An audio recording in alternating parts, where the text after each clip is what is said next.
everybody, how are you? I've got a video for you this week that I hope will help you boycott what you thought, or at least a little bit.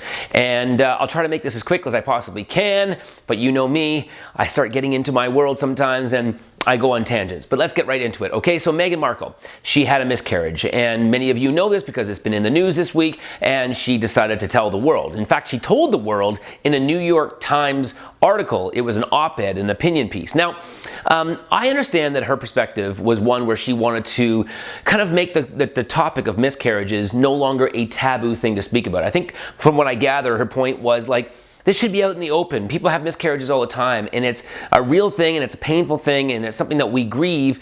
And instead of sliding it under the rug, or instead of making it a taboo topic, we as women and we as people should be able to speak about it, because it is our neighbors, it is our co-workers, it is our friends who are having these miscarriages. And I actually agree with her there, 100%. As a side note, I do have to say though, that I do find it kind of just crazy that we live in a world where anytime a famous person goes through a normal thing, it becomes like front page news, and yet when we all as human beings go through normal things, it doesn't make any news at all. Now that should be another video for another time, but I have to say that because it's weird, right? Anyway, so I want to say, you know, to Meghan Markle, who clearly is watching this right now, obviously my heart goes out to you for your loss. And to anybody who's watching this right now who's had a miscarriage, or maybe has had a hard time getting pregnant, or has not been able to get pregnant, I want you to know that I am not going to be one of those men who's trying to mansplain anything to you, all right? I'm not up here saying, I can tell you as a man, I know exactly what it's like to go through these types of things, and this is my big perspective on it. I'm just offering hopefully a different perspective, which just happens to be mine. If you're the kind of person who wants to look at miscarriages or death or anything that's painful in your own particular way, I honor that. And I want you to feel it the way that feels right for you and the way that you choose to feel your pain. I just want you to know that in this video, I'm just going to share the way that I take on pain and the way that I choose to view it.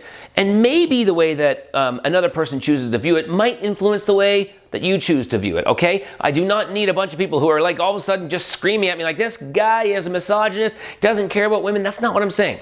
I'm talking about a subject here, in this case, of death and pain, okay? So I do have a bit of a perspective on this, as myself and my partner have had 2 miscarriages in our lives. The first one we had was only 2 weeks into the pregnancy, and literally we were on a flight going to India for a vacation, and my partner came back from the washroom, and when you're only 2 weeks into a pregnancy, it's kind of like getting just a regular period, and she knew that we had lost what would have been our very first child. And we, you know, felt a little moment of sadness, but we had just started trying, so we weren't freaked out. And we kind of even laughed a little bit. We're like, I guess, well, all right, we can drink in India now. We thought that was going to be a non-drinking vacation. Now we can have a glass of wine. Of course, the challenge then became trying to find a good glass of wine in India, which, by the way, is not an easy thing to do. And I mean that, okay? India, you do a lot of great things. You got to start getting in some good wine in there, guys, all right? So that was the first time that it happened. Second time it happened was after we had had our first child, and we were now trying to have a second. And this time my partner was about 2.5 months into her pregnancy, so pretty far in. And at this time now, you know, we'd already started thinking about names. We started thinking about how great it was going to be for our daughter to have a sibling. And so it starts becoming more real, and you start thinking about what the room's going to look like, all that kind of stuff. And then unfortunately, we had the miscarriage, and I say unfortunately. I think it's only because I'm conditioned to say unfortunately, because I don't necessarily know if it's unfortunate, and I'm getting there. All right, let's see where we go. So what we actually did, I thought this was a really beautiful thing. It really kind of made me feel really special. And when we chose to do this, my partner managed to actually capture like the embryo, like the miscarriage when it was 2.5 months in. And it was tiny, but she had it. And this was essentially would have been our child. And we were just about to plant a tree in the backyard of our house. And I suggested, why don't we plant this embryo with the tree? And so every time we look at this tree, we can see how something that did die gave life to something else. And I just felt like it was a symbolic way of kind of celebrating that short life, as short as it was. And I want you to know that without a doubt we cried, we had a moment of sadness, but we didn't end it there.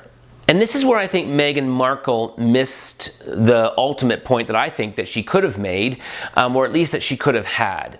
And that is, we are a species that constantly sees things through what I believe to be too negative of a lens. We look at the world and we're thinking, oh, these are such bad things happening. And I think that she talked about, like, even the title of her article, or within the article, she was speaking about how, we're going through this pandemic together, and this is our shared grief. And for some people, it's a Black Lives Matter thing. And for some people, it's losing a loved one because of the coronavirus. And for some people, it's a miscarriage. For some people, it's just a death in the family. And we all have our shared grief. And I still think that's a good point, and it's one that's worth saying. But I feel like there should be a but. Isn't there beauty in all of this? Isn't there beauty to be found? Because my partner and I are of the belief that there is no such thing as death. Now, once again, you don't have to believe that, but I just don't believe that death exists. You see, I look at the world around me, and I constantly see beauty, the same beauty you see, right? So, when a child is born, it's a beautiful thing to imagine. One sperm out of millions goes into the egg, and it creates a life. And then all the ways in which how phenomenal it is that child comes into the world. Or you see a flower growing and you think, wow, it was just once a seed, and photosynthesis happens and then this flower grows, or a plant grows and then we eat it and then it goes into our body and it gives us nutrition and helps us grow. I mean, it's really mind-blowing when you look at it. Or the way that the moon controls the tides of the oceans. Or just pick your poison and you can find unbelievably beautiful things in the world. And so, since we can all agree on that, why is it that we can't agree that death would be just as beautiful as everything else? I've always been the believer that, death can't possibly be the exception to the rule. Everything in the world is beautiful. Everything's mind-blowing except death. No, flowers, trees, plants, animals, insects, beautiful, amazing, mind-blowing except death. Come on! To me, that seems immature and seems improbable. I believe that whatever created the earth, now I'm not a religious guy, but if you believe it's God, and for me, I believe it's Mother Nature, or you just believe in just the energy and the source, which I believe too, no matter what it is, I don't think it would have been like, oh my God, I'm so tired after all this hard work of making the world so beautiful. I am just pooped. I've got nothing left over for death. I guess we'll just make that a shitty thing. I don't think so. I believe that the soul has a high likelihood of being something that could choose a new destiny. And even during a miscarriage, I believe that soul that exists says, you know what, not this time around, and goes on to its next adventure somewhere else. I also believe it's a beautiful thing that Mother Nature has built this world in a way such that when, let's say, something inside of a woman, maybe it's not the right time or it's not the right environment, it says, no, this is not the place to grow. And Mother Nature does what Mother Nature does. And yet we all cry our tears, which we should, but then we don't stop back and say, holy shit, look at Mother Nature doing her thing. Isn't that a beautiful thing that it knew that this person should not carry a child this time around? And while that hurts, of course, if you are an individual who has tried many times, I don't want to dishonor your pain and not honor it. But I want to say that we need to grow up and we need to stop seeing things as being so negative and try to see the beauty after we've cried our tears, after we've hugged, after we've embraced. Let's go a little further and ask ourselves whether or not maybe something beautiful happened. And yet, once again, millions of people around the world are reading this article and they're just taking the attitude of, oh man, it's so sad. It's so sad. It's all just so sad. And guess what? They're right. It is sad. And that's a real emotion and we need to feel it. I did. I cried. But can we at least as a human species start raising our game to move to the next emotion? And that is to say, yeah, that was sad. But man, that was beautiful too. And if we can embrace that perspective as well, then are we not the ones who are setting ourselves up to see the beauty in the world? Are we not the ones setting ourselves up to be happier and to feel more joy and to make the most of each day and to live in the moment that much more? And I believe the answer is yes.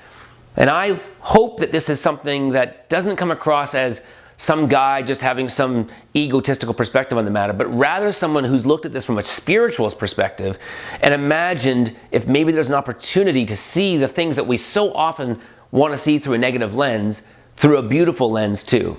And personally, as someone who's gone through it, I've been able to see that beauty, and it's an incredible feeling. And I just think that we rob ourselves when we miss that feeling. So anyway, hopefully that offers you something to think about this week. I really appreciate you checking this out. If you agree with what I'm saying, if you think there's merit to what I'm saying, share it with others.